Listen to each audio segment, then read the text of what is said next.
Hi guys, this is Dr. Ahmed Ergin. I am an endocrinologist and a diabetes specialist. I have a lot of passion to treat diabetes. Again, today we are talking about how to correct your blood sugars when they are high very quickly. Now, of course, I get a lot of calls. Sometimes they'll say, oh, my blood sugars were running normal, okay, whatever, and now suddenly I have a 300 blood sugar. Now, most of the time, it is due to a mistake. You may have forgotten your medication, or you may have eaten something that actually has a lot of carbs that you don't realize, or you just decide to indulge, whatever. That's okay. You're a human being, but it happens. Or sometimes they put you on steroids, whatever it may be. Then your blood sugars are off the roof. And of course, you panic. You don't know what to do. You try to call the doctor. If the doctor replies to you, but then you don't know what to do. Now, a couple things that I can tell you. Definitely, if your blood sugars are too high, don't panic.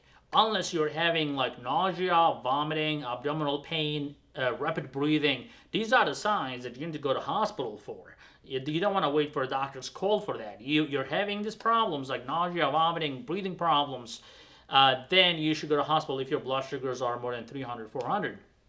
But if your blood sugars are high, but you're not really symptomatic, you're just worried about your blood sugar, a couple things you can do. Now, number one, the easiest way is take a walk. Take a brisk walk that allow your muscles to absorb the sugars, and it's going to come down.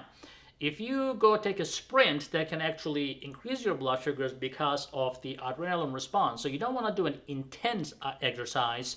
Like you don't want to go crazy and go on the treadmill and start running 10 miles an hour. You don't want to do that. You want to get on the treadmill and just go like maybe 4 or 5 miles an hour for like 30 minutes, and then you're going to realize that your blood sugars are coming down nicely. Now, if you cannot do that, or if you're not in a situation to do that, let's say you're in a friend's house or something that you don't want to leave just to take a walk or whatever, well, in that case, if you have a fast-acting insulin such as Novolog or Humalog or Apidra, and if you have a sliding scale, definitely go for it. If your doctor has given you a sliding scale that says if your blood sugar is that high, take that much insulin, then apply that. And of course, monitoring your blood sugar a little bit more often. Say you take an extra shot of insulin to bring the blood sugar down, then you should check it again in 2 to 3 hours to make sure it's coming down. If it keeps rising and you're giving insulin, that means that you have a problem and you really need to talk to your doctor at that point, or if you're getting symptoms. Sometimes checking your ketones, and if you have like moderate to large ketones in your urine, that's another bad sign that you may be too late to correct yourself. But otherwise, using sliding scale can bring your blood sugars down fairly quickly as long as you have that handy. Now, what you should not be doing is taking extra long-acting insulin such as Lantus, Levemir, Tresiba, Toujeo. These are long-acting insulins, or even Novolin and Humulin N. Some people will say, oh, I'll just take more long-acting insulin, but think like this. Long-acting insulins are like 18-wheeler trucks. It's like trying to say, oh, well, I have to go from, say, Florida to California, and I'll go get an 18-wheeler. That's not a great idea, right? So you have a long way to go, and you don't want to go with a slow truck. You want to bring the blood sugar down fast, so you have to use a fast-acting insulin. You need a Ferrari to go fast.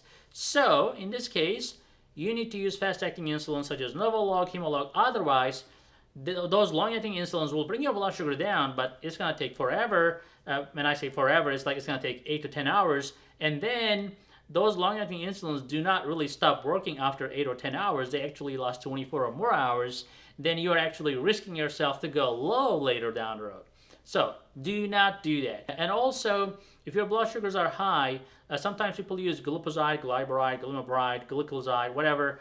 Those drugs are not my favorite because when you take them, yeah, it boosts your insulin production, but you really don't know how much insulin you're getting from it.